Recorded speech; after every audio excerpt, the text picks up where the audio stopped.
Good morning students. હવે આજે standard 11th ફિઝિક્સની અંદર આપણે ચેપ્ટર નંબર 7નો જે સ્વાધ્યાય કરતા હતા એમાં 7.6 સુધી આપણે કરાવી દીધેલું હતું. હવે આજે આપણે સ્વાધ્યાયનો 7.7મો દાખલો જોવાનો છે. દાખલા એવું કીધેલું છે, દરેકનું દળ m અને ઝડપ v હોય તેવા બે કણો એકબીજાથી d અંતરે છે. બરાબર. દળ આપણને કીધેલું છે, દળ કીધું છે m, ઝડપ કીધી છે v અને અંતર કીધું છે d. બરાબર છે. બે સમાંતર રેખાઓ પર વિરુદ્ધ દિશામાં ગતિ કરે છે. દર્શાવો કે કોઈ પણ બિંદુની સાપેક્ષે કોણીય વેગમાન લેવામાં આવે તો પણ આ બે કણોના તંત્રનું સદિશ કોણીય વેગમાન સમાન રહે છે. મતલબ કોઈ પણ બિંદુએ, દાખલા તરીકે આપણી પાસે અત્યારે આ એક રેખા છે જેમાં અહીંયા P બિંદુ છે. કયો બિંદુ છે? વચ્ચે એક Q બિંદુ છે અને અહીંયા એક R બિંદુ છે. બરાબર. બધા વચ્ચેનું અંતર કેટલું છે? D. કોઈ પણ બિંદુએ આપણે કોણીય વેગમાન લઈએ તો એ કેવું હોય? સરખું હોય એવું સાબિત કરવાનું છે. તો હું પહેલાં P બિંદુ પર લઉં છું. કોના પર લઉં છું? P બિંદુ પર. તો LP લખાય. બરાબર. તો બે બિંદુ માટે આપણે લઈશું તો બે બિંદુ જ આવશે, L1 વત્તા L2. Lનું સૂત્ર છે P ઇન્ટુ D. બરાબર. એટલે P1 ઇન્ટુ D1 વત્તા P2 ઇન્ટુ D2. બરાબર. હવે P ઇઝ ઇક્વલ ટુ આપણને ખબર જવું છે MV. શું છે? M into V. બરાબર. D1 શરૂઆતનું અંતર કેવું હોય? 0 વત્તા MV. બરાબર. અને બીજું જે છે આપણું M2 V2, આ M1 V1. બરાબર છે. અને M2 V2 અને અહીંયા આપણું બીજું અંતર કેટલું છે? પહેલું 0 હતું પણ બીજું આખું કેટલું છે? D છે ને, એટલે આ 0 થઈ ગયો. વત્તા M2 એટલે શું છે? દળ M ને V2 એટલે વેગ શું છે? V. એટલે MV ઇન્ટુ D થાય. એટલે આન્સર કેટલું આવશે? MVD. આ ઇક્વેશન 1 થયું. સેમ વસ્તુ હવે હું R બિંદુ પર લઉં છું. R બિંદુ પર એમાં પણ LR જ આવશે. સેમ વસ્તુ આવશે L1 વત્તા L2. સેમ વસ્તુ અહીંયા શું આવશે? P1 D1 વત્તા P2 D2. બરાબર છે. હવે બીજી વસ્તુ કે આની અંદર શરૂઆતની વાત કરીએ તો M1 V1, આ અંતર કેટલું થશે? D થશે. એટલે અહીંયા આપણે D1 લખીએ પ્લસ M2 V2. પહોંચ્યા પછી અહીંયા શું થઈ જશે? 0. એટલે 0 લખી દો. M1 અને V1 શું છે? M into V. D1 શું છે? D. બરાબર. પ્લસ 0. એટલે LR બરાબર પણ શું કિંમત આવશે? MVD. આ સમીકરણ નંબર 2 લખી દેવાનું. સમીકરણ 1 અને 2 પરથી LP ઇઝ ઇક્વલ ટુ પતિ. ઓકે. તો આ વસ્તુ તમારે યાદ રાખવાની છે. હવે એના પછી છે ઉદાહરણ નંબર એક્ઝામ્પલ નંબર 7.8. જોજો. હવે એમાં એવું કીધેલું છે કે આકૃતિ આપણને આપેલી છે, એમાં W વજનના એક અનિયમિત સળિયાને અવગણ્ય વજનની બે દોરીઓ દ્વારા લટકાવેલું છે. W વજનને આપણે બે દોરી વડે લટકાવેલું છે. બરાબર. આવ્યું આપણું W વજન છે, એને આપણે બે દોરી વડે લટકાવેલું છે. સ્થિર રાખવામાં છે. ઉર્ધ્વ દિશા સાથે દોરીઓ દ્વારા બનાવવામાં આવેલા ખૂણા અનુક્રમે 36.9 ડિગ્રી, 53.1 ડિગ્રી છે. આ સળિયાની લંબાઈ 2 મીટર છે. આ સળિયાની ડાબી બાજુના છેડાથી તેના ગુરુત્વ કેન્દ્રના અંતર Dની ગણતરી આપણે કરવાની છે. બરાબર છે. હવે આપણે આ બંને માટે D શોધવાનો છે. શું શોધવાનો છે? D. તો હવે D આપણે કેવી રીતે શોધવાનો છે તે ખાસ ધ્યાન આપજો કે આની અંદર 36.9 છે એટલે એના બે ભાગ પડશે, એક આ રીતે અને એક આ રીતે. બરાબર છે. એક પડશે આપણો 36, આપણો કેટલો છે? હવે આમાં આપણને આપેલું છે કે આમાં T1 આપણે અને શોધવું પડશે. બરાબર. તો પહેલાં આને હું T1 લખી દઉં છું. T1 આપણો cos 36.9 બરાબર, અને એવું થશે T1 sin 36.9. ખબર ને, બે ભાગ પડે. સેમ એવી જ રીતે આના પણ બે ભાગ પડશે, એક ઉપર અને એક આ બાજુ. એ થશે T2 cos 53.1 અને T2 sin 53.1 ડિગ્રી. પડી ગયા બે ભાગ. આ બંને વચ્ચેનું આપણું ડિસ્ટન્સ લઈ લઈએ D. બરાબર, બે ભાગ આપણે સિમ્પલ પાડી દીધા.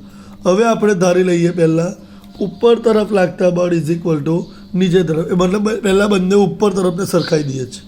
બરાબર, પહેલાં બંને ઉપર તરફને સરખાવીએ, એના ઉપરથી આપણે T શોધી કાઢીએ ને ત્યાર પછી આપણે બંને કોસને સરખાવી દઈએ. બરાબર છે, થઈ જાય. ચાલો તો હવે આપણે સ્ટાર્ટ કરીએ. તો એની અંદર T1 આપણે પહેલાં લખીએ છીએ ઉપર તરફ ઇઝ ઇક્વલ ટુ બંને ઉપર તરફને સરખાવીએ એટલે T1 sin 36.9, કારણ કે આમાં 36.9 છે ને અહીંયા 53.1 છે, is equal two T2 sin, અહીંયા T2 sin 53.1 ડિગ્રી થઈ ગયો. બરાબર, હવે T1 ને આમ લઈ જઈએ, T1 ડિવાઈડ બાય T2 બરાબર, અહીંયા શું થશે sin 53.1 degree upon sin 36.9 degree થઈ ગયો. હવે આને આપણે નેચરલ સાઇનમાં જોવાનું છે. બરાબર, હવે નેચરલ સાઇનમાં કેવી રીતે જોવાનું છે હું તમને શીખવાડું. જુઓ સ્ટુડન્ટ્સ, હવે આ સાઇનની જે કિંમત શોધવાની છે એ તમારે આ લોગ ટેબલની અંદરથી શોધવાની છે. આ લોગ ટેબલ તમારે ખરીદી લેવાનું છે માર્કેટમાંથી. સાઇન જોવું હોય ને તો આ બધા માટે તમારે નેચરલ સાઇન ખોલવાનું. જુઓ હું તમને બતાવી દઉં, નેચરલ સાઇન આવી રહ્યો છે. આ પહેલું પેજ પર તમારું આવશે, જોઈ લો, હું બધું જ બતાવી દઉં છું. પહેલા પેજ પર આવશે લોગેરિધમ આવશે, બીજા પેજ પર એન્ટી લોગ આવશે, ત્રીજા પેજ પર નેચરલ સાઇન. આ આપણે જોવાનું છે. આની જગ્યાએ જો ટેન હોત તો નેચરલ ટેન્જન્ટ જોત, જે એની પાછળ હોય આવી રહ્યું જો છે. કોસ હોય તો નેચરલ કોસાઇન હોય. બરાબર, ચાલો હવે આપણે જોઈએ કેટલું જોવાનું છે. 53.1 ડિગ્રી. તો 53 એટલે અહીંયા આવશે આપણું આવી રહ્યું ને 0.1, અહીંયા આ 53 જોવાનું અને 0.1 જોવાનું. કેટલું છે? 0 પોઈન્ટ, અહીં પોઈન્ટ છે દેખાય ને, 7997. કેટલું છે? 0.9, આ 53 અને આ 0.1 દેખાય છે, 0.7997. એટલે અહીંયા લખીશ 0.7997 ડિવાઈડ બાય 36.9. હવે 36.9 જોવાનું છે. તો 36 ડિગ્રી અને 9 એટલે અહીંયા દેખાય છે 9. બરાબર, 36ની લાઈન જાય છે અહીંથી, 9ની લાઈન ઉતરશે અહીંથી. 0.6004 કેટલા થશે? 0.6004. ખબર ભાઈ ને, 36 એટલે આવી રહ્યો આ 36, એની લાઈન અહીંયા પતે છે અને 0.9 છે એટલે 0.9 આવી રહ્યો, એની લાઈન અહીંયા ઉતરે. બે ભેગું કઈ થાય છે તો કે ભાઈ આ જગ્યાએ ભેગું થાય છે.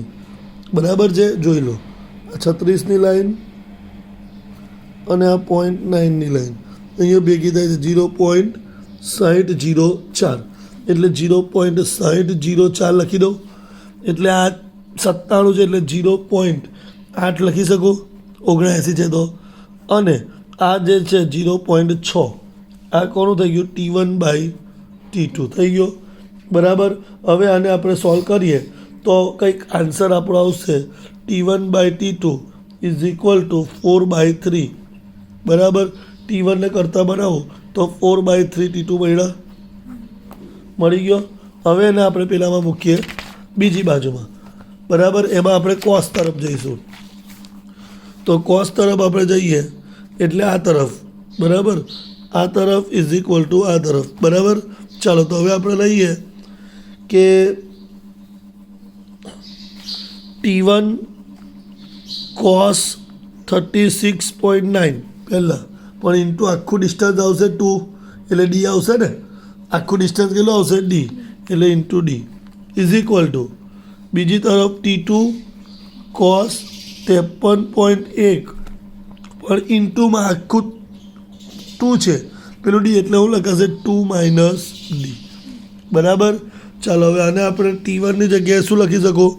T1 ની કિંમત કેટલી આવી 4/3 T2 4/3 T2 બરાબર છે ઇન્ટુ કોસની કિંમત આપણે જોઈ છે 36.9 તો નેચરલ કોસાઇનમાં જવાનું સેમ જોવાનું 36 અને 0.9 એટલે 0.7997 લખાય 0.7997 ઇન્ટુ ડી બરાબર T2 એવો ને એવો 53.1નું 53 અહીંયા આવશે 0.1 અહીંયા એટલે પેલામાં જે 60ની કિંમત હતી તો આમાં આ થઈ જશે બરાબર ને એટલે 0.6004 2 - ડી થઈ ગયો ચાલો હવે આની અંદર આપણે સોલ્વ કરીએ તો 4/3 કરીએ તો 1.06 થાય ઇન્ટુ આ કરીએ બરાબર કેલ્સીમાં આપણે કરીએ તો જુઓ 4/3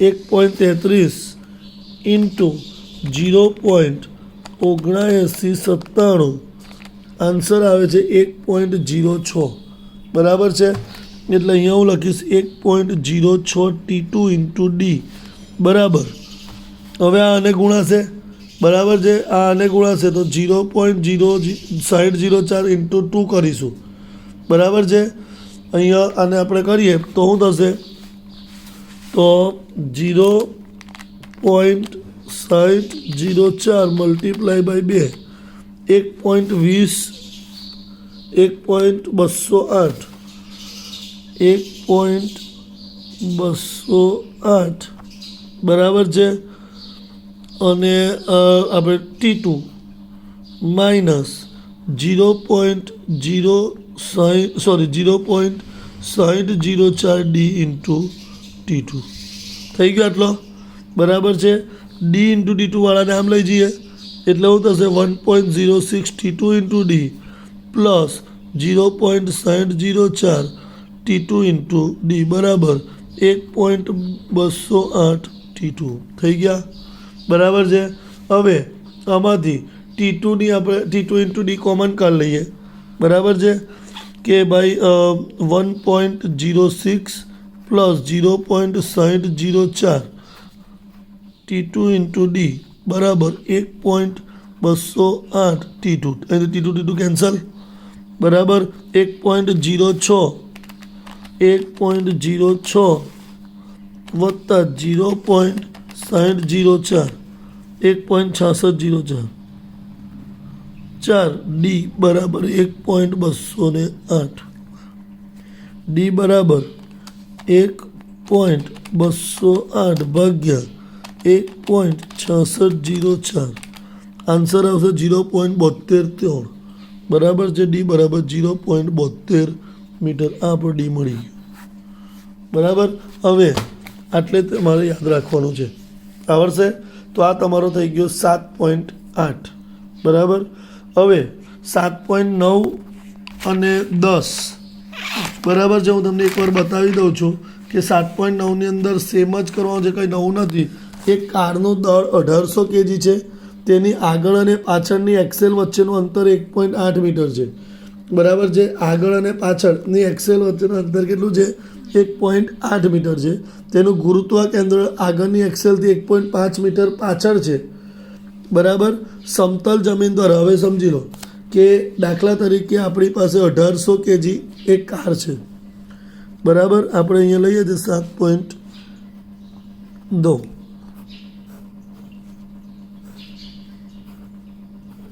બરાબર એક કાર છે કે જેનું દળ કેટલું છે 1800 kg બરાબર 1800 kg છે આગળ અને પાછળની એક્સેલ વચ્ચેનું અંતર 1.8 છે બરાબર છે સેન્ટર છે ટોટલ કેટલું છે 1.8 મીટર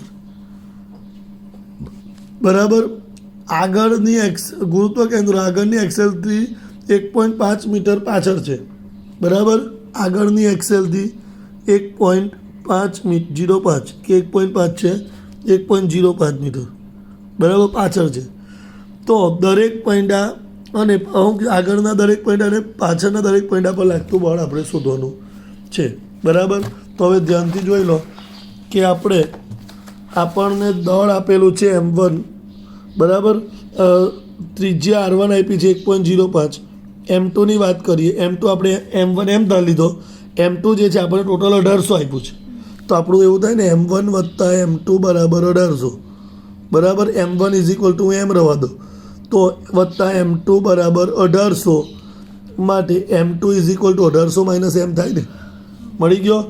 R2માં બી સેમ એ ટોટલ આપણો આવું છે, R1 વત્તા R2 બરાબર 1.8. R1 ની કિંમત તમને 1.05 આપી છે, તો R2 બરાબર એવું થાય ને 1.8 માઇનસ 1.05, જોઈ લો છે, બરાબર. બધું વસ્તુ છે જ. હવે આપણે એવું ધારીએ કે આગળના પૈડાનું દળ પાછળના પૈડાથી 900 માઇનસ એમ પાછળ છે, કારણ કે 1.8 એટલે 18 આખું છે, તો અડધું 9 ને આ બાજુ બી 9 થાય ને. RCMનું સૂત્ર શું થાય? M1 R1 વત્તા M2 R2, આપણે જે હતું તે જ.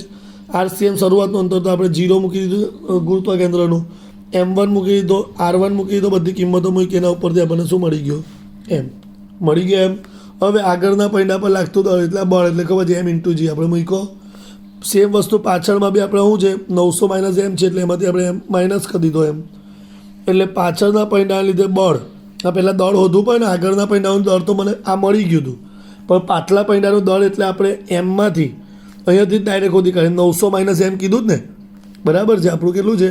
તો એમનેથી આપણે એને માઇનસ કરી દઈએ એટલે આપણને મળી જાય, બરાબર છે. 375 kg માઇનસ કરીએ એટલે આપણને મળી જાય ને, અને એને પછી પેલા mg ગુણ્યા તો પાછલા પૈડાનું, બરાબર.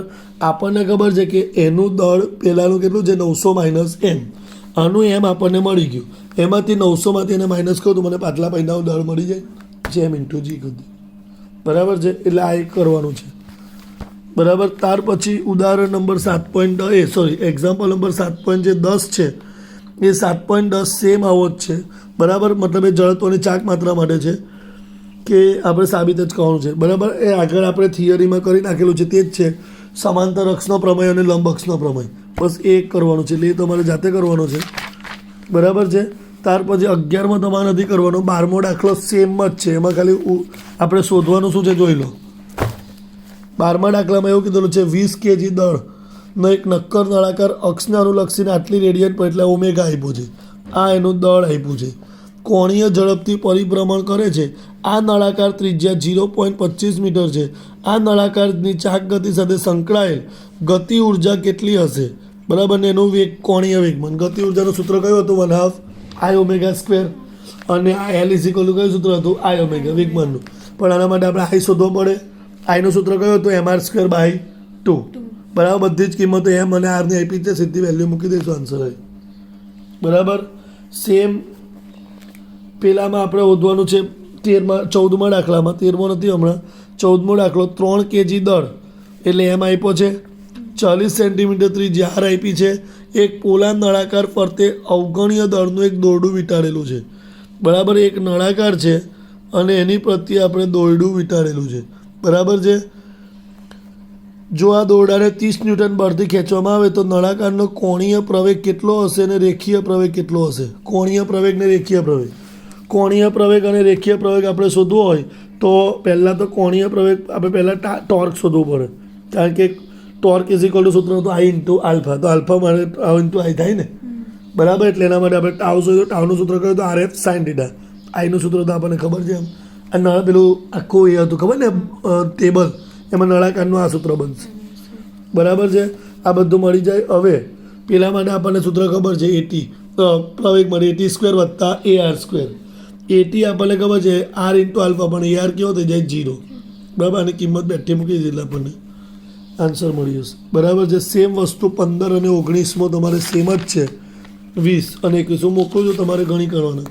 જે દાખલો ના આવડે એ મને તમે કહેજો. Okay, thank you.